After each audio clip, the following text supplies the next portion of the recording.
हर रोज एक नई कहानी देखने के लिए चैनल को सब्सक्राइब करें और बेल आइकन दबाना ना भूलें। सरला एक छोटे से गांव में अपनी बहू रश्मि के साथ रहा करती थी। सरला का बेटा शहर में काम करता था। एक दिन सरला की पड़ोसन की बेटी पूजा घर आती है। रश्मि दीदी, करवा चौथ आने वाला है, आपने तैयारी शुरू कर दी? पूजा बेटा, रश्मि तो शादीशुदा है, लेकिन तू तो अभी कुंवारी है ना, फिर तू क्यों करवा चौथ के बारे में पूछ रही है? तू भी रखने की सोच रही है क्या इस बार? माँ जी, अब तो कुंवारी लड़कियां भी रख लेती है अपने होने वाले पति के लिए। क्यों पूजा, तुम भी यही सोच रही हो ना कि तुम भी अपने होने वाले पति के लिए व्रत रखो? हाँ, कुछ ऐसी ही बात है, लेकिन मैं तो किसी को बहुत पसंद करती हूँ और अब तक उसके लिए कई बार व्रत भी रखे हैं, लेकिन एक भी बार वो करवा चौथ पर व्रत तोड़वाने नहीं आया। अच्छा, मतलब तुमने अपने लिए लड़का देख लिया है। लगता है आंटी जी को बताना पड़ेगा कि वो दामाद ढूंढने की कोशिश ना करे, क्योंकि पूजा ने तो अपने लिए लड़का देख ही लिया है। अब ऐसा ही कुछ समझ लीजिए दीदी। बहुत अच्छी बात है कि तुमने अपने लिए लड़का देख लिया, लेकिन तुम मुझे दीदी बोलती हो और मुझे अब तक इस बारे में कुछ बताया क्यों नहीं? वैसे है कौन वो लड़का जिसे तुम पसंद करती हो? दीदी, वो आपका पति अर्जुन ही है ना? बचपन से ही हमारे साथ है। अर्जुन को तो कभी मेरे प्यार का पता नहीं चला, लेकिन मैं तो उन्हें बचपन से ही बहुत ज्यादा प्यार करती हूँ और इसलिए ही यहाँ आई हूँ कि जब आप अपनी शॉपिंग पे जाओ तो मुझे भी बता देना, मैं भी साथ चलूंगी। ये क्या बकवास कर रही हो तुम पूजा? तुम मेरे पति पर ही लाइन मार रही हो? तुम्हें शर्म नहीं आती है? और तुम्हें पता भी है कि तुम क्या बकवास करे जा रही हो? अरे दीदी, आप तो भड़क रही हो। मुझे तो लगा आपको पता होगा, क्योंकि तभी तो मैं आपको दीदी बोलती हूँ। अगर मैं अर्जुन को पसंद नहीं करती तो भाभी बोलती। तू निकल यहाँ से। मेरे घर आकर मेरी ही बहू का घर तोड़ने में लगी है। पता नहीं कैसी लड़की है, ये सब बोलते भी शर्म नहीं आ रही है। तू निकल मेरे घर से। सरला पूजा को घर से निकाल देती है। पूजा की बात सुनकर तो रश्मि और सरला दोनों का दिमाग ही खराब हो जाता है, लेकिन अब वो दोनों पूजा की बातों को ज्यादा भाव नहीं देते हैं और अपने अपने कामों में लग जाते हैं। कुछ दिनों बाद रश्मि के घर शहर से दो लड़कियां स्वाति और प्राची आती हैं। ये अर्जुन जी का ही घर है क्या? जी, ये अर्जुन जी का ही घर है, लेकिन आप कौन? वो हम अर्जुन जी के चाहने वाले हैं। अर्जुन तो अभी शहर में ही काम कर रहे हैं ना, तो हमने सोचा क्यों न इस बार करवा चौथ गांव में ही मनाया जाए, वो भी अर्जुन जी के घर पे ही। ओ हेलो, तुम कुछ भी बकवास मत करो। अर्जुन जी के लिए तो बस मैं ही व्रत रखूंगी, और देखना अर्जुन जी बस मेरा ही व्रत तोड़ने आएंगे। कितना अच्छा होगा ना? बिल्कुल सही कहा होगा, क्योंकि ये सब सपने में ही हो सकता है, हकीकत में नहीं। हकीकत में तो अर्जुन जी बस मेरा ही व्रत तोड़ेंगे, वो भी अपने हाथों से पानी पिलाकर। माँ जी, ये क्या हो रहा है? पहले पूजा, अब ये दोनों चिंकी मिंकी। अरे अर्जुन तो यहाँ है भी नहीं, लेकिन उनकी लंबी उम्र करने के लिए लड़कियाँ व्रत रखने आ रही हैं। मैं पहले ही बता रही हूँ माँ जी कि मैं ये सब बिल्कुल भी बर्दाश्त नहीं कर सकती हूँ। और माँ जी, आप इन दोनों को जल्दी यहाँ से बोलो कि जाए। बहू, तो इन बेअकल लड़कियों की बातें सुनकर अपने पति पर क्यों शक कर रही है? वो तो ऐसा कुछ भी कर नहीं सकता। तू अच्छे से जानती है अपने पति को, लेकिन तू पता नहीं क्यों फिर भी इतनी परेशान हो रही है। तू परेशान मत हो, ये सब बकवास है। माँ जी, ये दोनों खुद बोल रही है, और उस दिन वो पूजा भी खुद ही बोल रही थी कि वो अर्जुन जी के लिए व्रत रखना चाहती है। एक बार हो तो मान भी ले कि बकवास है, लेकिन एक ही चीज बार बार हो तो कैसे यकीन हो? देख, तू शांत हो जा। जब अर्जुन आएगा तब खुद पता चल जाएगा कि है क्या ये सब।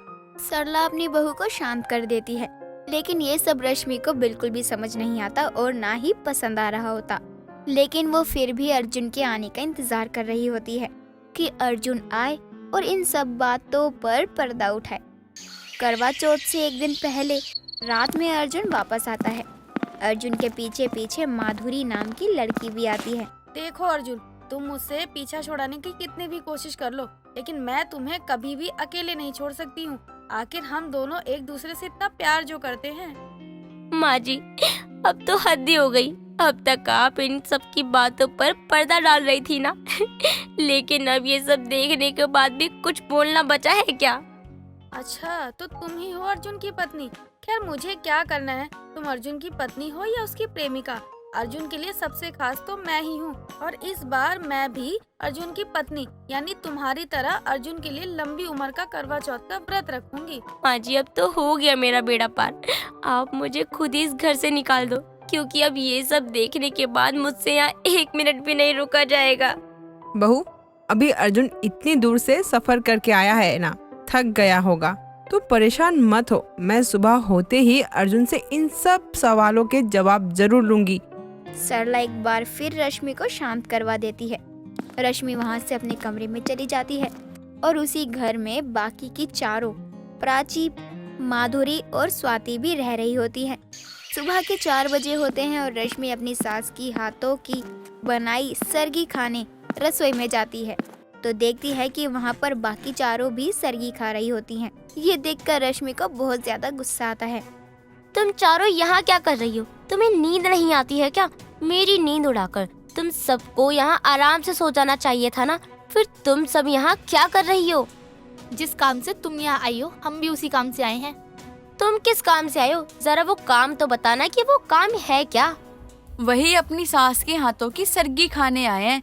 यही तो होता है ना करवा चौथ से पहले, बहू अपनी सास के हाथों की बनी सरगी खाती है, तो बस हम भी वही कर रहे हैं। हाँ हाँ क्यों नहीं, मेरे पति पर तो अपना हक जमा ही रही हो तो मेरी सास के हाथों की बनी सरगी क्यों छोड़ोगी? खाओ खाओ, आराम से खाओ, कुछ बचाना मत मेरे लिए, ठीक है ना? नहीं रश्मि दीदी, आप इतना गुस्सा मत होइए, हम सब मिल बांट कर थोड़ा थोड़ा खा लेंगे। आखिर आप भी तो व्रत रखोगी ना, तो आपको भी खाना चाहिए। मैंने बोल दिया ना, मुझसे बात करने की कोई जरूरत नहीं है। हमने तो बस सरगी खाने को कहा था, लेकिन तुमने तो ऐसा मुंह बनाया जैसे सरगी ने ही सास को ही खाने को दे दिया हो। नहीं खाना तो मत खाओ ना, इसमें इतना नखरे दिखाने की क्या जरूरत है? हाँ हाँ तो मैंने भी तो कहा था ना कि मेरा पति शादीशुदा है, लेकिन फिर भी तो तुम चारों मेरे पति के पीछे तितली की तरह लग गई हो ना। क्यों मेरे पति के पीछे हो? तुम लोगों को अपना कोई नहीं मिला क्या जो दूसरे के पति को पाना चाहती हो? दीदी हम तो बस एक साथ हंसी खुशी मिलकर ही रहना चाहते हैं, लेकिन आप ही हो जिसे इतनी परेशानी हो रही है, वो भी बिना बात की। रश्मि इतना बोलकर वहाँ से अपने कमरे में चली जाती है, जिसके बाद पांचों अर्जुन के लिए करवा चौथ का व्रत रखती हैं। और शाम को जब पांचों छत पर अपना अपना व्रत तोड़ने के लिए चांद का इंतजार कर रही होती हैं, तभी कुछ देर बाद चांद आ जाता है। बहू, चांद आ गया है, अब जल्दी से चांद की पूजा करके व्रत तोड़ ले। माँ जी चांद तो आ गया, लेकिन अर्जुन अभी तक नहीं आए, पता नहीं कहाँ गए। यहाँ इन 4 तितलियों को छोड़ कर गए हैं, पता नहीं कहाँ। मेरा तो इन चारों को देख देख कर ही खून जल रहा है। रश्मि अर्जुन के आने का इंतजार कर रही होती है और साथ में बाकी की चारों भी। तभी वहाँ पर अर्जुन एक रिया नाम की लड़की के साथ आता है। माँ ये रिया है, हम दोनों एक दूसरे से बहुत प्यार करते हैं। ये चारों पता नहीं कहाँ से मेरे पीछे पड़ी हुई हैं। और इस बीच मैं आपको रिया के बारे में बताना भूल ही गया, रिया ने तो मेरे लिए करवा चौथ का व्रत भी रखा है। अर्जुन की बात सुनकर पांचों के पैरों तले जमीन खिसक जाती है और वो पांचों जाकर तुरंत खाना खा लेती हैं, और वो भी बिना चांद की पूजा करे। दोस्तों अगर आपको ये कहानी पसंद आई तो इसे लाइक करें, शेयर करें और कमेंट करके बताएं कि कहानी में आपको सबसे अच्छा क्या लगा।